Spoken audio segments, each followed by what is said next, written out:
Early evening, everybody, and welcome to our fourth Bridging a Badge episode. This is Lieutenant Joy Wiedela speaking with you tonight. Isn't that a catchy song, by the way? I'm really getting into that song. Again, welcome. For this episode, it is a special episode because it's the first one that we've ever done a Facebook Live. So welcome Facebook Live, everyone as well, and to everybody that's on the Zoom. With that said, we'd like to go into some guidelines for tonight. First off, please do remember that this is an inclusive environment. All community members are welcome, and we do welcome them to also be included in our chat. With that, the chat privacy. We will be monitoring the chat on Zoom tonight, not on Facebook. So for those that are interested in being part of that forum and part of that chat, please go to our Zoom link. The Zoom link can be found on our Facebook page. Regarding this, please be respectful of our interactions. Be curious, listen, and listen to learn and to seek to understand. Along those lines, let's also stay on topic, which leads into our topic. Tonight's topic is in reference to the Community of Hope with our special guest speaker, Nicole Martinez. I'm also here with Officer Brian Klemick. Hello. Would you introduce yourselves? Officer Brian Klemick with the Community Outreach, and I'm happy to be here. Thank you. Nicole Martinez. I'm the Executive Director of the Mesilla Valley Community of Hope. Thank you for being here. And it's my understanding that you're going to be sharing some information with us tonight in reference to what the Community of Hope is and what they do. Yes, thank you. So as I said, I'm the Director of the Mesilla Valley Community of Hope. I have been working at Community of Hope for the last 17 and a half, very important, actually more than that now, years. So I've been there for quite some time.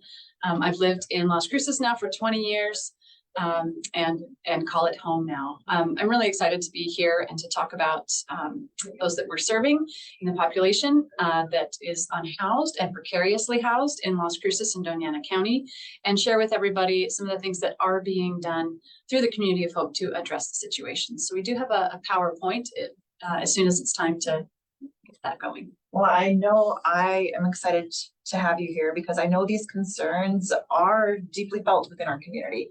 And so, yes, it would be wonderful to get into the PowerPoint and then get into the topics and then discuss. Great, thank you. So first I'll talk about, the mission of the Community of Hope is to promote dignity and empowerment among the homeless population. We provide shelter services, case management, income support, and permanent housing programs. The Community of Hope was established in the 90s and is going strong today. It was established as just a day shelter at the time, and we sit on a whole campus of agencies that are trying to holistically and comprehensively address issues of poverty, people living with disabilities, and who are unhoused. And our agency started as the day shelter, but we've expanded over the years to understand that while it's really important to meet people where they're at and to provide for very basic needs through day shelter services, that it didn't necessarily end homelessness, and that we wanted to start to provide more services that addressed ending homelessness for people. But we still continue to serve a variety of activities for people who are living outside. Some of those include, a place where someone can take a shower, do their laundry, they can access lockers and put their belongings in there. It's kind of hard to take all of your belongings with you as you're going for, job interviews or trying to have meetings with landlords. So we do provide lockers for people.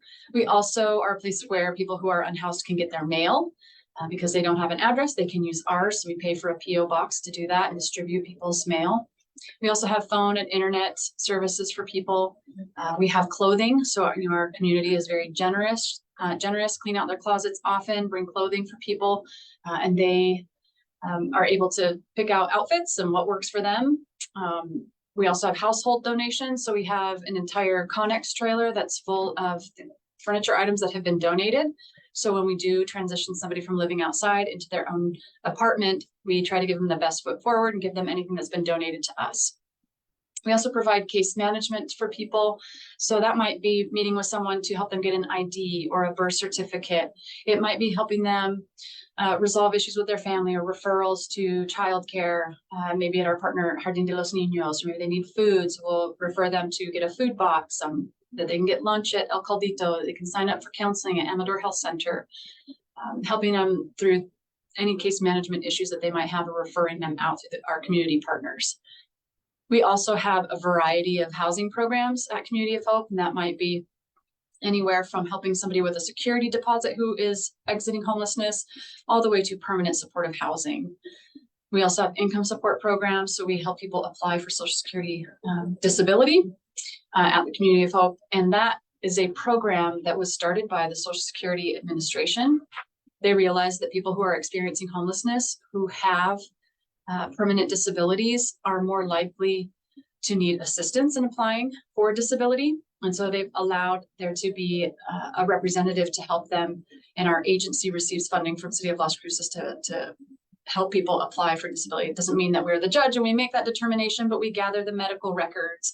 We help them get to their appointments, and then we let Social Security and the judge decide if somebody does get disability income.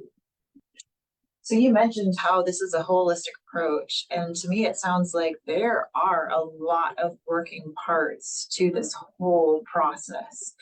I know one of the questions that we run into as officers a lot of times is, who are unhoused populations? Like, who are they in Las Cruces? It can be anyone. You know, we serve families, so we have young children who are homeless in our community. We have seniors. Our oldest camp resident was in his 80s. I will say that the trend, you know, is the higher number is male demographic in their middle ages, but women are coming up, you know, close behind. I think that the numbers that we're seeing at an alarming rate beginning to experience homelessness is our seniors, especially those on fixed incomes. So also people with disabilities. We've seen a huge increase in the number of veterans that we're serving, both unhoused and those who are very precariously housed. We do have VA funding to assist with many of our veterans that find themselves in need of assistance. We've served more people than we ever have before, and part of that was illuminated during the global pandemic, to show that, you know, many people are a paycheck or two away from experiencing homelessness. Okay. So it's not maybe typically what we would think of as an individual that it goes through being homeless. Got it. Okay. Thank you for that. Sure. Another income support program that we have is our Mano y Mano Day Labor Program, and that is a program that's funded by the City of Las Cruces. We have 2 vans that carry 10 people each, so 20 people going out to city-owned properties to do landscape maintenance, to do litter removal. And then we also have an outreach team that goes out and works with people who might be in unsanctioned areas.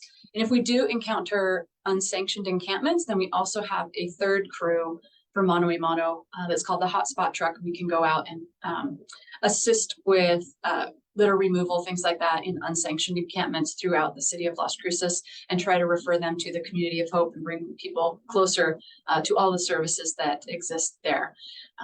So we've got 24 people that are going out Monday through Friday that are working. They receive wages that day. They get connected to services, and they get food. And we started that program out with 10 people as a pilot program, and immediately we're turning away 60 people every day. So I went back to council and asked if we could expand that program. And to me, really demystified the fact that, you know, often I'll hear that homeless people just don't want to work. Literally turning away over 60 people each day who wanted to work. Now, they may not be able to do permanent employment. Many of them, again, are on fixed incomes, and this is a great way for them to supplement income so that they do not find themselves on the streets. So here's just some, you know, those are some of the stats about the people that we were serving, and we served over 7,000 people last year, which is the highest number that we have served before. And some of that, I think, is because we are attracting more people with Mano y Mano, people who might not have known to ask for assistance before, but now we're willing to do so because it allowed them to work. A little more about the services that we're providing for our homeless and near homeless veterans. Our veterans do receive a preference for housing. We have a partnership with the Public Housing Authority to utilize an apartment complex that they own to transition our veterans who are sleeping outside in an efficient manner. The veterans are offered therapy services. We do have funding from the state. We contract out with a therapist to assist our veterans. And last year, we served 449 veterans. The apartment complex that we utilize, that's owned by the Housing Authority, did receive city funding through the American Rescue Plan Act. So they are renovating that apartment complex, which is great, needed an upgrade. So it's looked pretty rough for a little while. That's why we were waiting for the funds to come through. And it's all in progress now. So I think we have, normally there are 22 veterans who are living there. I think we have, about half of that right now. We are transitioning our veterans to other areas right now while we try to renovate the units. The Housing Authority is renovating the units, and we're providing services to our veterans wherever they're at. Okay. Just some more basic stats from the services that we're providing. You see, we have a lot of people that are accessing services over at the Community of Hope. So at any given time, Monday through Friday, a lot of people are over at Community of Hope and not dispersed throughout our community. We also keep track of as many of the volunteer hours as we can. Many of our funding sources are federal funding sources, and we have to provide a match for that. And so our volunteer hours help us with that. It also, of course, gives our community an opportunity to give back. And so, we had over 10,000 hours that were donated last year. A little bit more about the income support program. So again, the program through the Social Security Administration is called SOAR. It's Social Security, it's SSI, SSDI Outreach, Access, and Recovery Program. We also have one that specializes in applying for Social Security disability, specifically with veterans. And then we have the Mano a Mano day labor program. So we had over 1,300 people go out last year to provide work throughout our community. We also try to connect as many people engaged in that program with long-term employment as appropriate. So we will assist them with job searches, applications, and any resume writing assistance they might need. We recently have been doing a lot of partnerships with New Mexico Workforce, so having job fairs and things like that on site at the Community of Hope so that people can do that right as they are receiving a variety of services there on the campus. In 2011, we realized that our community had a gap for our unsheltered population. It can take some time to get somebody into their own apartment. And so we wanted to try to shelter more people in our community, especially those who might have a companion animal. And so we started Camp Hope, which is our tent city. It's located right behind the Community of Hope. It is not a government-funded project. The Community of Hope has a fundraiser every year to continue to support Camp Hope. And, we're paying insurance for the camp. We're paying for, structures and tents and duct tape and all kinds of things that are needed. We have bathrooms out there. We have to pay a light bill. We have to pay water bill. And so having that fundraiser helps us to keep Camp Hope and helps us to keep people in our own backyard at nighttime who might otherwise be displaced and dispersed throughout the community. We can absorb up to 50 people. We have 45 tent pad sites, and that's because we do have some couples at the camp. We do have some people that do stay in their vehicle. We don't have RVs there. People can bring their pets. We do have a rule surrounding that where you can come in with your companion animal. You just cannot adopt an animal while you're staying at Camp Hope. We want people to focus on, their path to exiting homelessness. And also we just know in our experience that it's really hard to get into housing from a lot of different angles, but having a pet incurs some additional costs. We also make sure people have their animals inoculated and try to make sure everybody has their pets on leashes while they're at Camp Hope. While people are staying there, they're encouraged to contribute 6 hours of service per week. So we are capturing the hours that people are donating.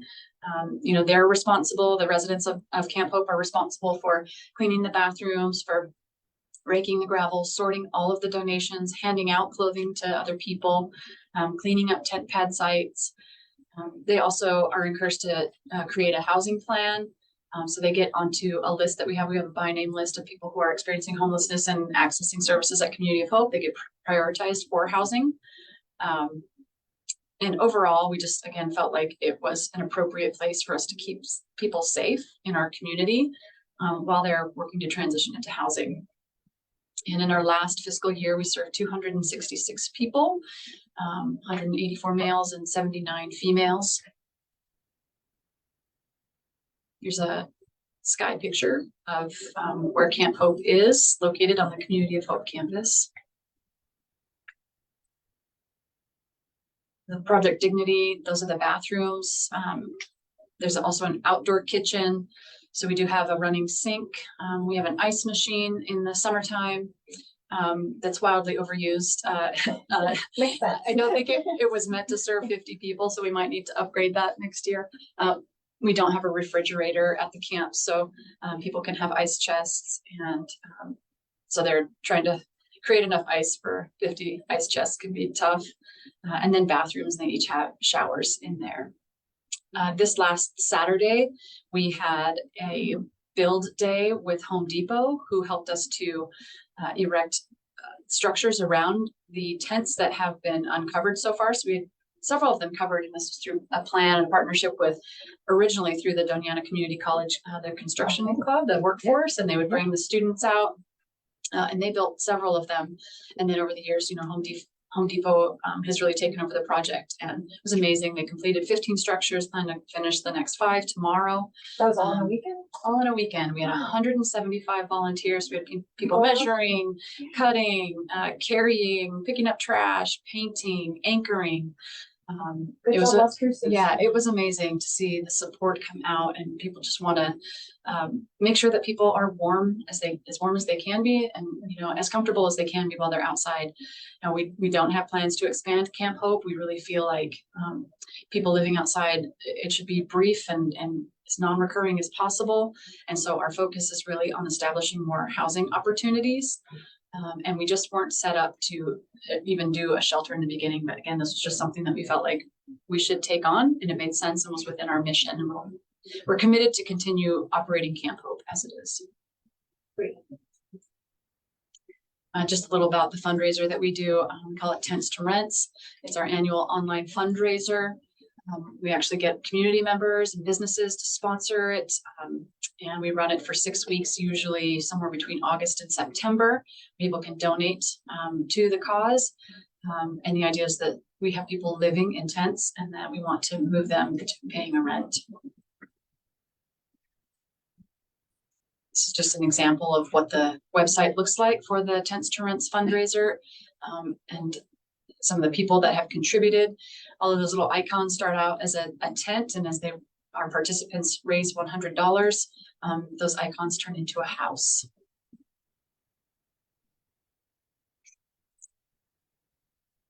Housing is really our long view plan, but it's also occurring right now. When I first started at Community of Hope, we had one housing program, and we'd had it for 1 year. We still operate that grant to this day. It's permanent supportive housing. So some of our programs are scattered sites. We partner with a lot of landlords, over 100 landlords in the community. And we also own a few properties, so we know what it's like to be a landlord. We've also partnered with several community partners to establish more affordable housing in our community. Last year we housed 972 people. So that's 972 people that you didn't see outside because they were getting their rent subsidized through Community of Hope. The clients contribute 30% of their income toward the rent in many of the programs. Once they exit, then they're assuming the rent in full on their own, especially in our transitional housing programs. We do have to meet benchmarks for our funding. And we have to prove that at least 80% of our people did stay stably housed. And each year we are able to record that pretty easily. We know that sometimes it's going to take somebody 1 or 2 tries, especially if they might have a lot of barriers in their life. But we're committed to continuing to help people get into housing and be as successful as they can be. In 2021, we opened Desert Hope Apartments. I say we.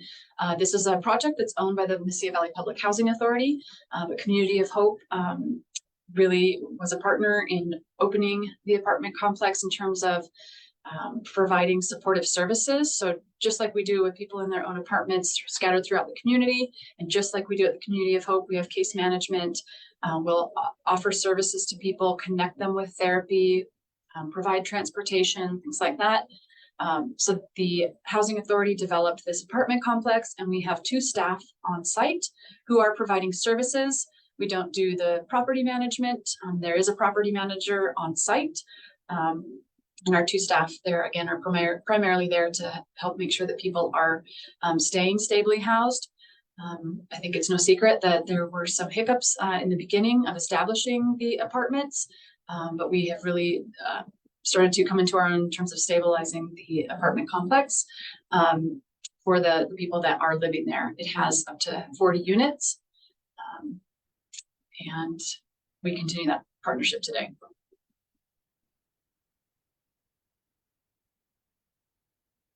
Just to look at some of the units, their efficiency units. The Community of Hope, with the approval of City Council, passed a 10-year master plan for some of the growth. We still see gaps in our community, things that we could be doing to keep people who are unhoused closer to Community of Hope to access the services that they might need to resolve their homelessness. The services are voluntary. But as you can tell from our numbers, people are definitely coming to visit the Community of Hope for a variety of services. We are looking to add a housing complex on that northwest corner, right next to the brand new Casa de Peregrinos building that was erected and opened recently. It will be 40 to 50 units. And we would like to continue to grow our outreach team. We do need some improvements on the campus. El Caldito is going to get a new building. It'll go behind the new Casa de Peregrinos building, and the vacant Casa de Peregrinos wing that's attached to the Community of Hope will also be renovated to allow for Community of Hope to expand into that area.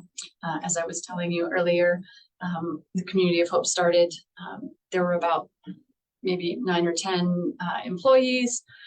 We didn't have a camp. We didn't have the housing programs or income support. So we've really just evolved again to try to address as much surrounding homelessness as we can. We're now almost at 40 employees. It's still just 1 bathroom. So we're really excited about this expansion. Yeah, I can imagine 40 employees in 1 bathroom. Yeah, so it's not only for the staff, but also we want to provide more safe office spaces to meet with people who are suffering the trauma of living outside. Yeah. I want to touch on a few myths surrounding homelessness. So things that we get asked about a lot, and these aren't things that I came up with. These are, this is research that was done throughout the US. And one of the myths is that homeless people don't want housing, they choose that lifestyle. And in general, many of the people that we're serving wanted housing yesterday and didn't anticipate that this would ever be their life path.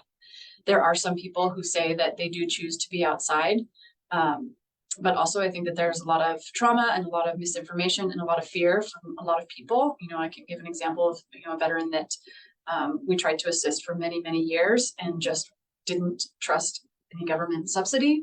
And so found that it was just easier to be outside. We also had a female who felt like other people deserved housing more than she did. Both are now housed and have been for many years, but we know that being homeless is actually dangerous, it's stressful, and it can be humiliating. I can say that with the implementation of Camp Hope, before it was there, I would come into the Community of Hope in the mornings, and I'd come in the backside, and almost on a weekly basis, there'd be a woman wanting to report some sexual assault when we didn't have a safe space. And those reports diminished incredibly when we established a safe place for people who are sleeping outside. Yeah, there's some more myths if you want to move on to the next. I get asked a lot, like, how many people do we get that aren't from here that we're serving? our mandate through the funds that we get say that if someone presents as homeless, we do an intake on them and then we try to get them housed. We don't try to keep people languishing outside. I know I hear constantly that people don't want to see people experiencing homelessness outside. So the goal is to meet them where they're at and to house them. And the national average is that 75% of the people who become homeless in the place where they currently live. They know their shelters, they know their caseworkers, and they're staying in their communities. You know, and I posit back, like, for each homeless person that comes to Las Cruces that's accessing services, I'm sure we've had people from Las Cruces go to other communities and access their services there. In fact, I've seen them in other cities as well. So once I ran into somebody that we had served once, and I ran into him in San Francisco. So the goal is to end homelessness for everyone. But like keying in on the myths, then what you're saying is that, again, 75% typically stick in the area that they were born and raised. Exactly. And I think we've seen, you know, it was probably higher before there was internet, you know, so it makes sense that, you know, people who are experiencing homelessness also have to evolve and like learn how to, you know, use the internet. So there are, you know, some people that do go online and try to find a safe space. And again, I get emails all the time from people who are like, I never thought I would be losing my housing and facing homelessness. I live in this community. I Googled it. I found out. And it's, when that happens, you know, it's a really good opportunity for us to then find the resources in their own community so that they can address that issue. And especially during COVID, you know, I had a lot of places throughout the nation reach out to us and say, like, we need a safe outdoor space, you know, because COVID was, you know, so rampant in shelters. And I feel like, you know, we all have a duty to take care of our own and then to help others to do that. And so we did a lot of just, you know, consulting and oversight in our communities throughout the nation to show people how to not reinvent the wheel and to care for the people in their own communities. That's wonderful. The myth of that people who are homeless are violent, dangerous, and are lawbreakers. Fact, a person who is homeless is no more likely to be a criminal than a housed person, with one legal exception: camping ordinances. Just want to remind people that people who are housed also do commit crimes, and rarely in the paper do you see housed man breaks into, you know, it's always unhoused. The unhoused population is a very small percentage of the population, but also very disadvantaged.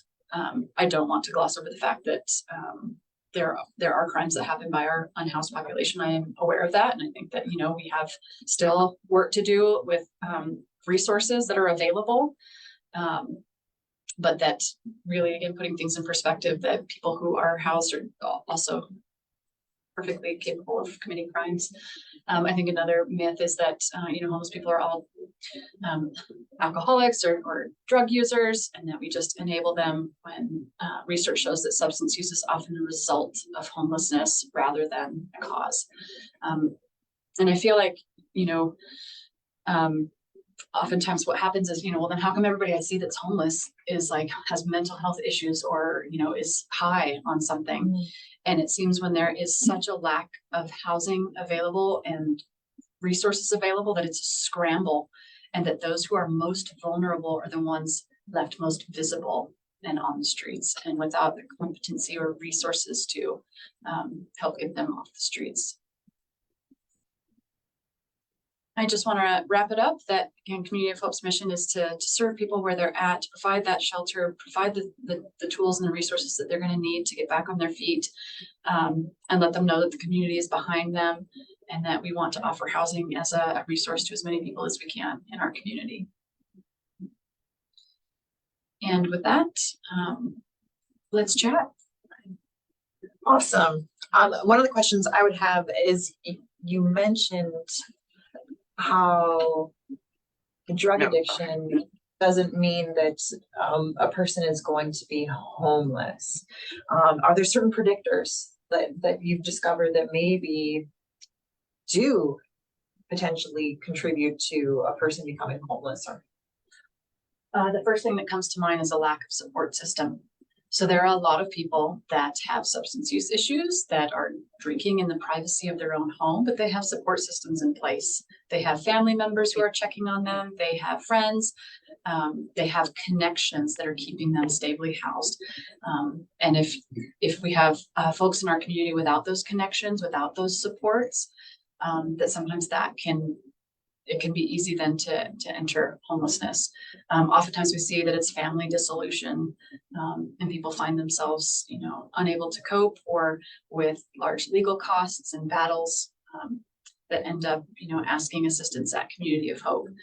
But really, there's no one good predictor about what's going to lead somebody into homelessness. We had lots of calls last year from, students who couldn't find an affordable place to live. I think that, the number one reason why of a predictor of homelessness is how much affordable housing do you have in your community? So, homelessness is really a housing problem. Again, we're talking about this scramble for that scarce resource, and people most vulnerable are the ones left outside. And then what I heard you say earlier is that it's a myth that people want to remain unhoused, that actually the majority do want a house. They do, and we have a waiting list that's over 400 people that have gone through the commitment of signing up, of saying, please help me. We go to our legislature each year to ask for some funding so that we can meet, some people that are really just on the edges of becoming homeless, try to forestall evictions or move outs. And so we're trying to access every resource we can to make sure that doesn't happen for people. Excuse me, if you can hear me, can I step in on that one? Hello there. We're Hi. not sure who that was from. Just a reminder that to mute you if we're part of the chat. Thank you so much. We appreciate that. Coming back to the question, I hear you saying that it really comes down to, if there is a predictor, it is in reference to the housing that is available. What can we do? Here as Las Cruces, residents? It's, I think that one of the things we can do is we'd love to have more affordable housing in our community, and especially that's local and owned by agencies and companies that are local, developers that are local if possible, who understand the needs in our particular community.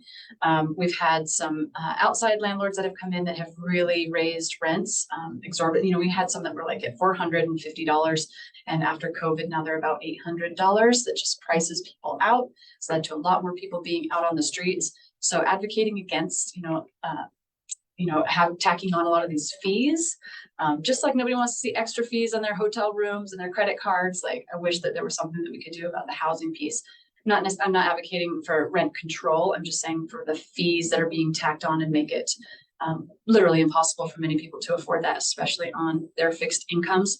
And a lot of that, can happen legislatively. It can also be things that the city could incorporate in terms of, planning and zoning and restrictions on housing, relaxing some of those that make it intimidating or turn developers away. So we really need to be inviting, as a community, to allow for more places that's going to serve people who are, students, who are our seniors, who are our veterans, who are looking at living outside. Okay. And again, I feel like it's a multifaceted approach where the housing is definitely sort of the building block component, but then there's probably more to that then too, correct? Yeah. I mean, also having the wraparound services is really important. Having, enough funding that's coming in. A lot of the funding that Community of Hope gets is tied to a specific program. Okay. So I'm always advocating that, as a state and as a city, any other outside funds that could allow us to have flexible services would be amazing in our community. We'd also love to see, our mental health services, emergency services bolstered. I've seen some really great progress happening in our community, especially, the light team and having the crisis triage center. So adding more resources and adding more housing, I think, is going to help our community. Okay. Let's just reiterate what some of the things Nicole said. I want to give a plug to the Mono a Mono program, the Hotspot program. We work with them almost on a daily basis. The outreach guys are great.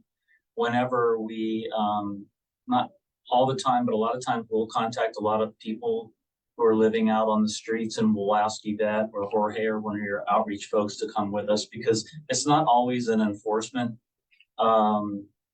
It's not always law enforcement when we contact people experiencing homelessness, because charges are not the answer in the long run. It's getting them connected to your guys and your services. I couldn't imagine Las Cruces without community of hope. The more successful you are at your job, the easier our job is on the street. Entirely. And we don't distinguish when a crime is a crime. From a police perspective, a crime is a crime. We treat them all. There's a victim, there's elements of defense that need to be there, and we do a thorough investigation. And if criminal charges are warranted, people get charged. It doesn't matter whether they're homeless or housed. It doesn't matter. So it's important to distinguish that. And appreciate you bringing that up. It's a very good point. It's just that we typically hear about the unhoused versus the house. Sure. Lens. There are some unique things. I mean, we have trespassing issues. We have soliciting from motorists that tends to be connected to people who are experiencing homelessness. And again, we deal with those appropriately, whether it's criminal charges, a criminal citation, or referrals, or whatever the case may be. But the parks are closed between 11 o'clock at night and 0500 in the morning. We have an obligation to keep the community safe for everybody, not just the people who are on the streets and homeless, but the citizens in those areas as well.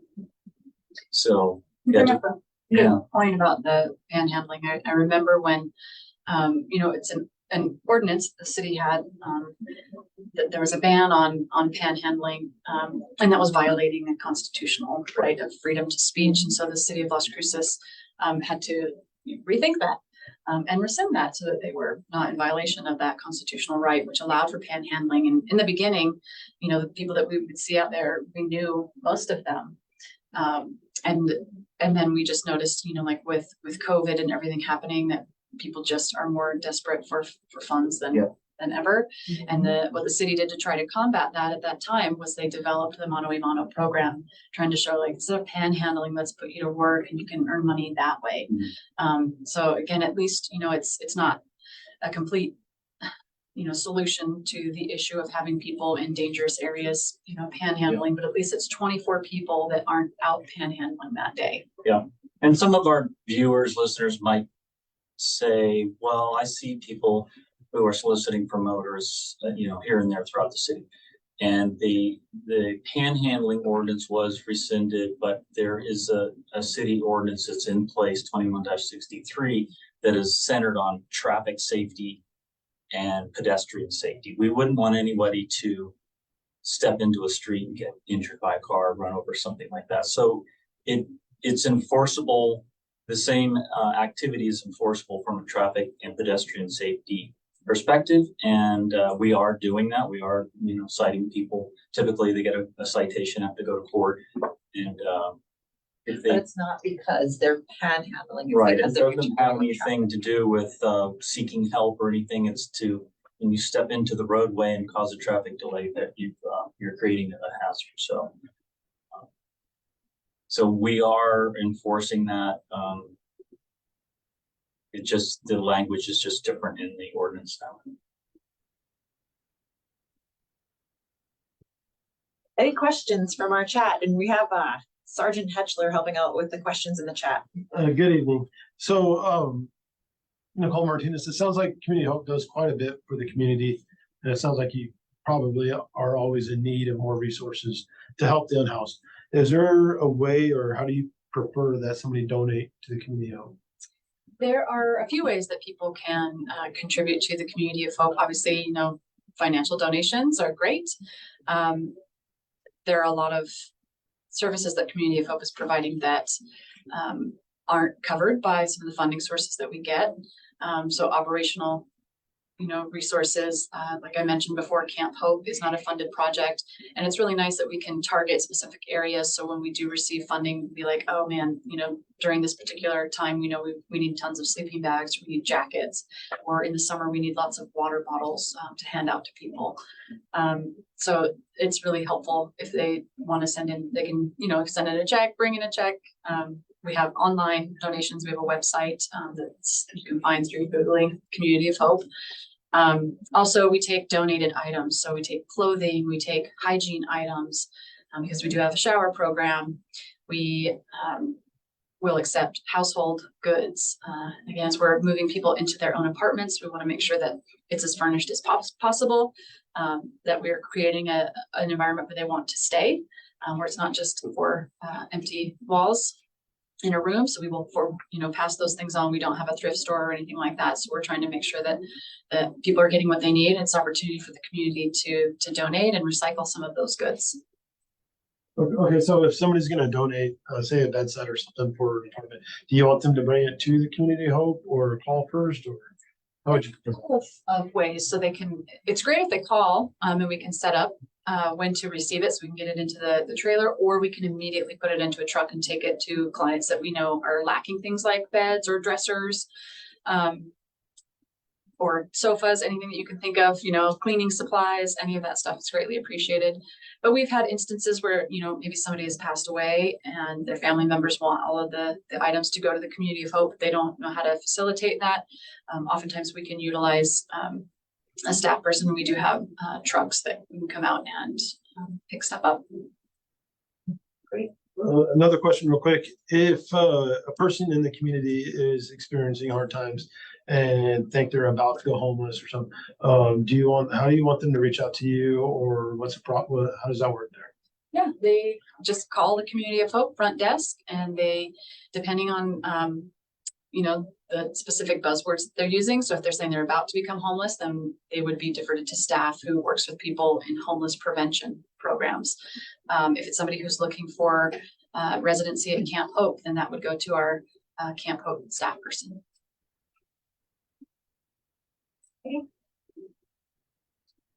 We thank you so much for tonight and for the educating us in reference to what we are experiencing. This is a very complex issue. Thank you so much for allowing me an opportunity to be here, and thanks for the work that you're doing. Thank you very much.